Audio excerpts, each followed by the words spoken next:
Okay, folks, now it's time for us to go on to the second of the big three items, and that is the backpack. Okay, now backpacks have actually become very much simpler in the past 50 years. When I went on my first long distance hike, that was 1979, I used an external frame pack, same one that I show here in this picture. You can see there's a whole lot of doodads and connection points and pockets and everything else on this.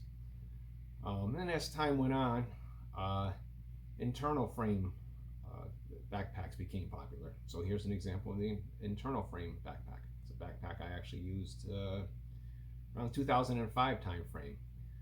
It's got plenty of pockets so you can organize things really nice, and it's got a section in the bottom where I'd stuff my sleeping bag, and it weighed about 5 pounds.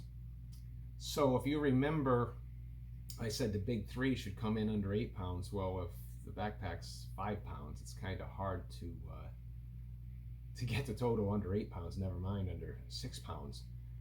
So what's changed is now I use what I call barely a frame pack. It's got some bars in it basically that hold its shape.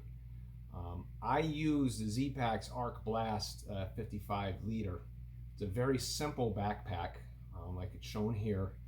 It has minimal amount of exterior pockets and connect points. I have this philosophy that you should divide your equipment into certain categories. The first category is stuff that I need access to all day, and that's these little side pockets. That's got my it's actually got my reserve water bottle in it usually. I actually drink from a platypus bladder. That's kind of an exception to this categorization. But I also keep the trail bars and trail mix and that sort of stuff in these pockets, so I can reach them easily while I'm hiking without actually taking the pack off.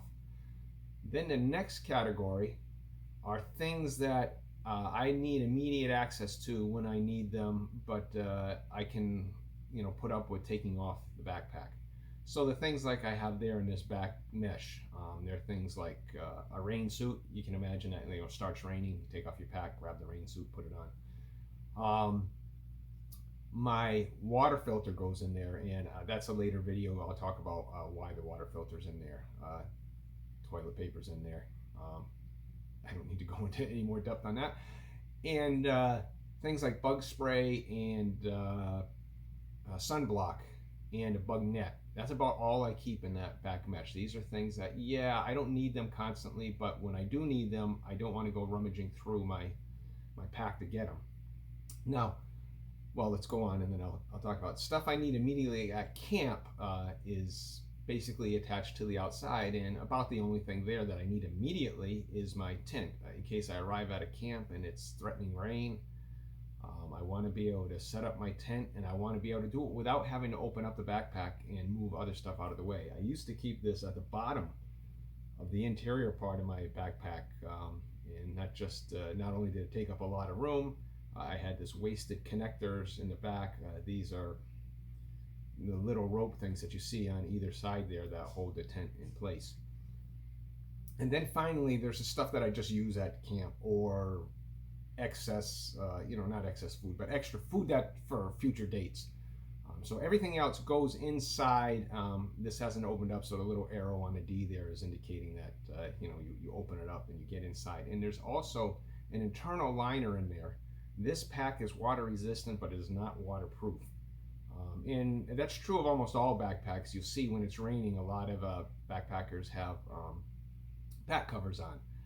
I get rid of the need for a pack cover by just having that internal liner bag, which we'll see in a moment.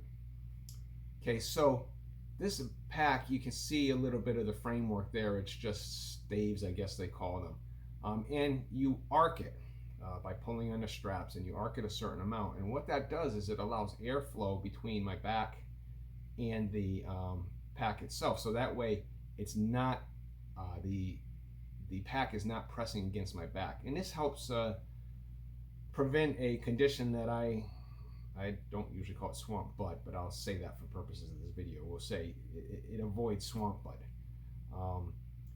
you are going to sweat no matter what, but this actually keeps, if you have a wicking shirt on, which is the clothing video I'll get to someday, the sweat evaporates away without too much getting into the pack. You still have to clean the pack when you get home, but that's actually a very helpful feature of this pack. Now, I believe the bend in it does sort of maybe reduce the 55-liter capacity a little bit, but it's not by a whole lot.